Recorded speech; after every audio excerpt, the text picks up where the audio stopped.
చెల్లె ఫంక్షన్కి పలారాలు చేయాలని సామాన్ కోసం డిమార్ట్కి వచ్చినాం. నాకు ఈ ట్రాలీ చూసినప్పుడల్లా ఏదో ఎయిర్పోర్ట్లో ఏరోప్లేన్ ఎక్కిన ఫీలింగ్ వస్తుంది.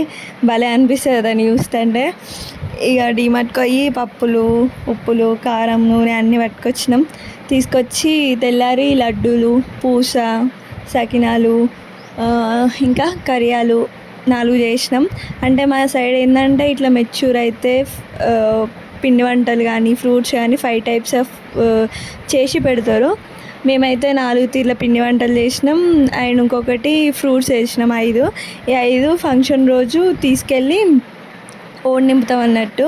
చెల్లెకి నింపిన తర్వాత మళ్ళీ మా పిన్ని వాళ్ళు రిటర్న్ గిఫ్ట్గా ఇవే అమ్మమ్మ వాళ్ళు, మేము, అత్తమ్మ వాళ్ళు వీళ్ళందరం చేసుకొస్తాం కదా, అవన్నీ ప్యాక్ చేసి మళ్ళీ ఊరు వాళ్ళకి లేదా చుట్టాలకి వాళ్ళకి వీళ్ళకి అందరికి ప్యాక్ చేసి రిటర్న్ గిఫ్ట్ ఇస్తాం. ఇక్కడ 5 పెద్ద సకినప్పాలు పోసినాం అవి ఓళ్ళో పెట్టడానికి. అట్లా 5 పెద్ద 5 పెద్ద పూసలు, 5 పెద్ద సకినాలు, 5 కరియలు, 5 లడ్డూలు పెద్దవి చేసి అన్నీ నార్మల్గా చిన్నవి చేసి వాళ్ళకి ఇస్తాం అన్నట్టు. ఇక వాళ్ళు పెడతారు. మీ సైడ్ ఎట్లా చేస్తారు?